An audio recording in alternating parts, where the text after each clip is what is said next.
장례식장 한복판에서 죽은 사람 이름으로 전화가 걸려오자 고성이는 조문객들 앞에서 웃고 있던 입꼬리가 그대로 굳어버렸는데요. 화면에 뜬 이름은 분명히 고가온재단 회장 어머니, 그러니까 이미 관에 들어가 있어야 할 사람이었습니다. 그런데 전화는 끊기지 않았고 진동은 더 크게 울렸습니다. 고성이는 그 순간 깨달았어요. 오늘은 조용히 끝나는 장례가 아니라 누군가가 일부러 판을 깔아놓은 날이라는 거요. 고성이는 일부러 천천히 핸드폰을 뒤집어 테이블에 올려놓습니다. 조문객들 눈에 띄면 안 되니까요. 문제는 박진석이 그걸 봤다는 겁니다. 박진석은 고성희의 남편이고 겉으로는 애도하는 표정을 하고 있었는데요. 눈빛만큼은 이미 계산을 끝낸 사람처럼 차가웠습니다. 박진석은 고성희를 부르지 않았습니다. 대신 고성희 옆에 서 있던 박성재를 불렀어요. 박성재, 너는 잠깐 밖에 나가 있어. 박성재는 멈칫했습니다. 박성재는 고성희의 새어머니 손에서 자랐고 고성희를 미워하면서도 어머니라는 호칭을 쉽게 버리지 못하는 사람이었습니다. 그래서 박성재는 물러나면서도 고성희 얼굴을 계속 확인했는데요. 그 시선이 고성희에게는 칼처럼 느껴졌습니다.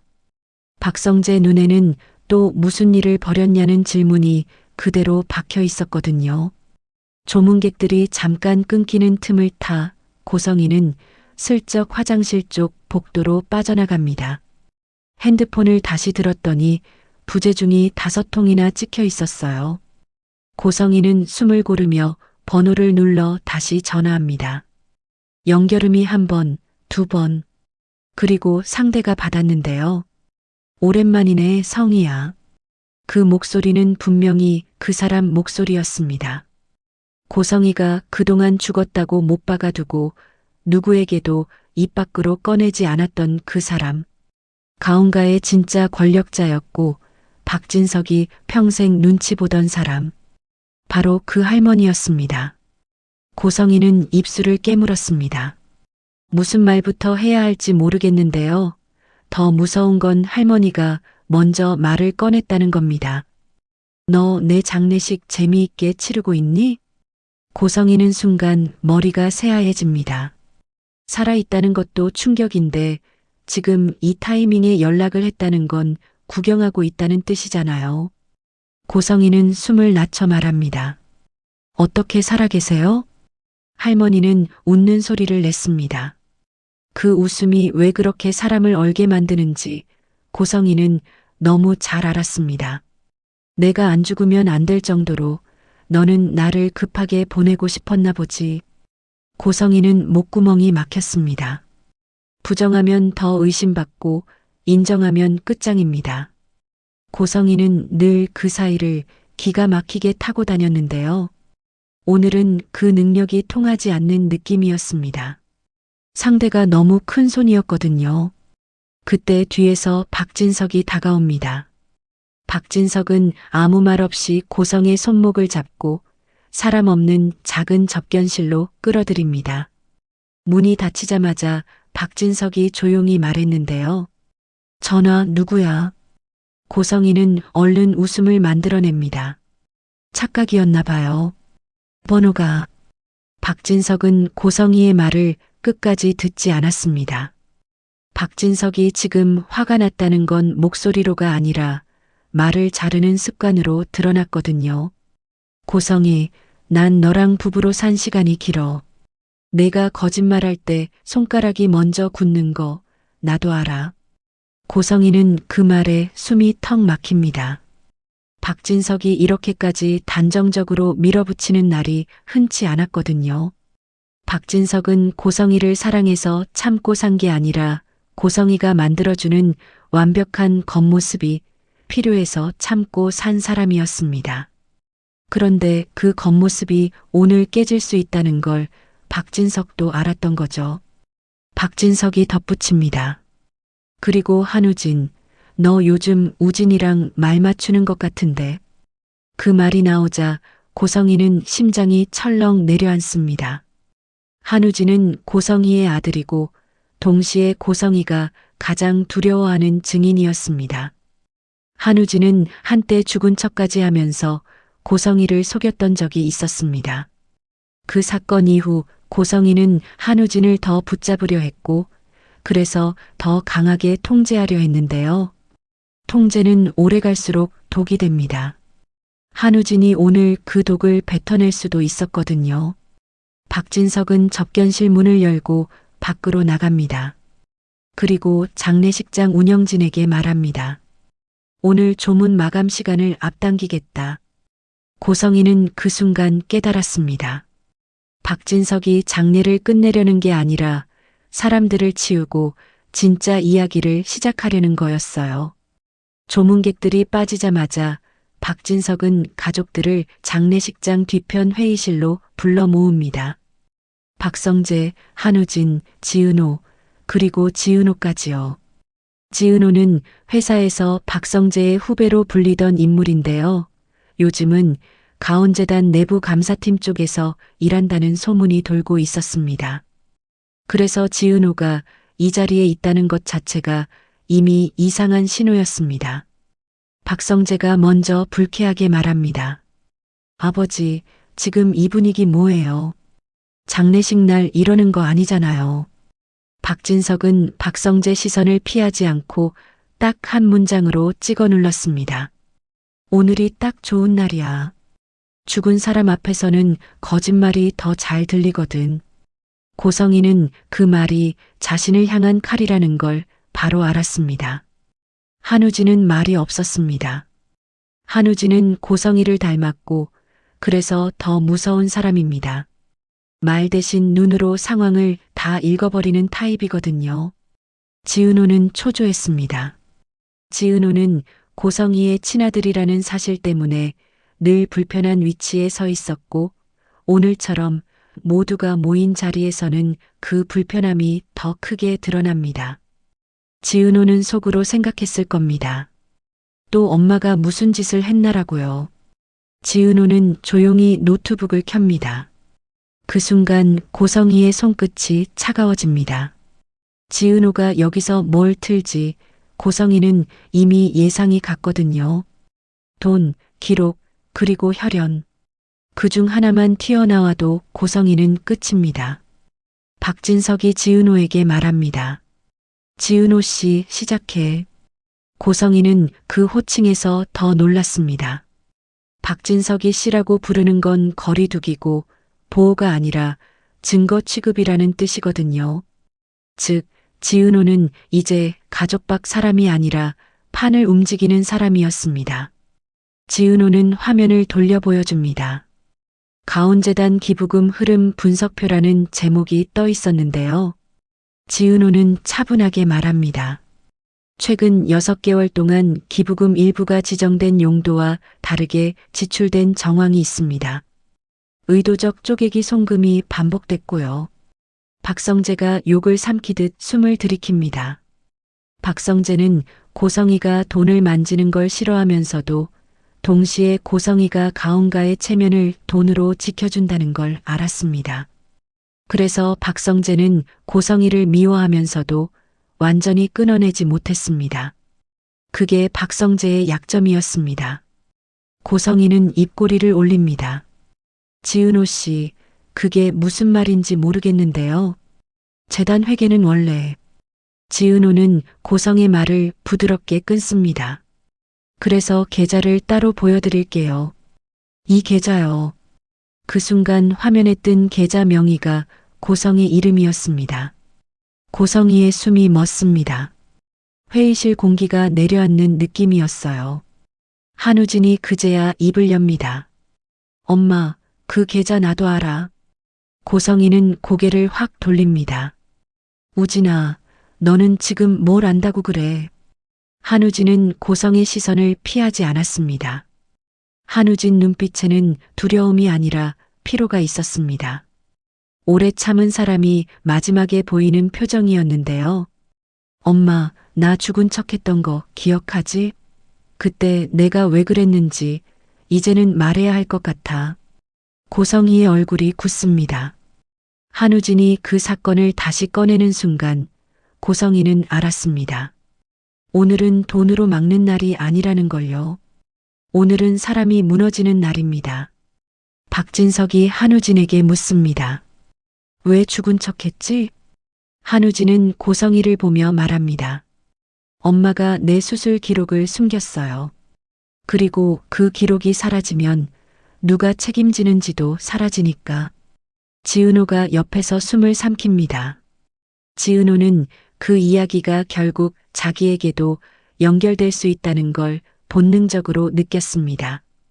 고성이는 한우진만 통제한 게 아니라 지은호도 통제했으니까요.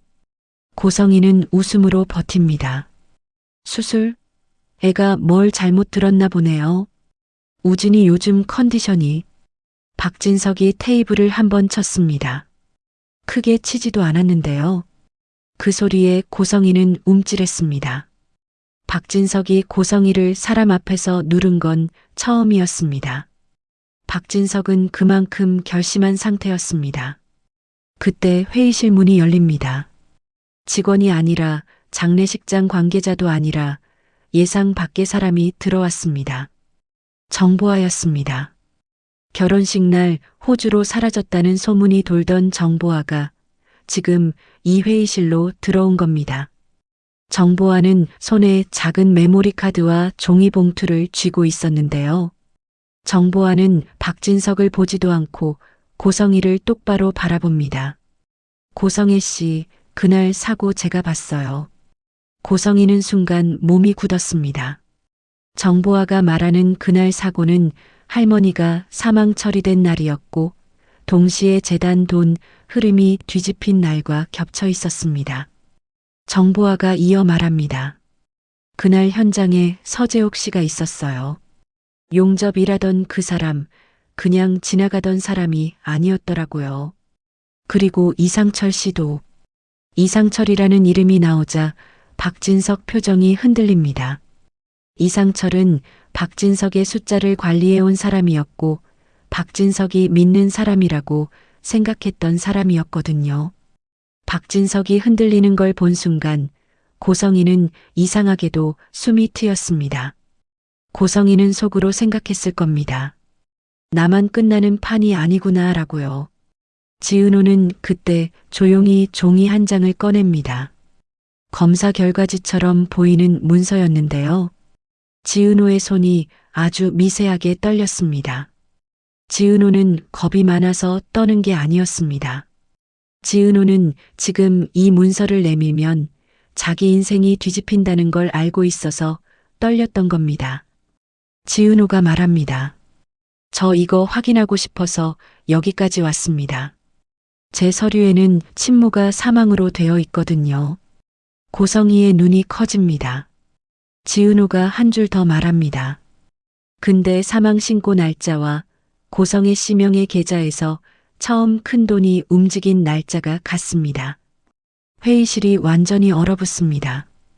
박성재는 숨을 못 쉬겠다는 표정을 숨기지 못했고 지은호는 입술이 하얘졌습니다.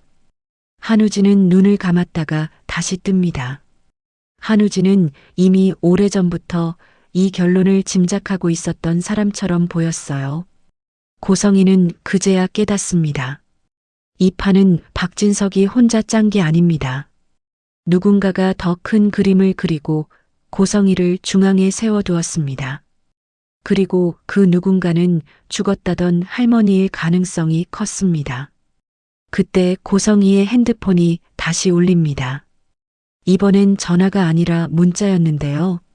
발신자는 알 수 없음으로 뜨고 내용은 딱 한 줄이었습니다. 유언장 공개는 오늘 자정, 상속자는 지은호, 금액은 100억. 고성이는 그 문장을 보는 순간 다리가 풀릴 뻔했습니다. 돈의 크기 때문이 아니라 지은호라는 이름이 공식 문서에 올라간다는 뜻이었거든요.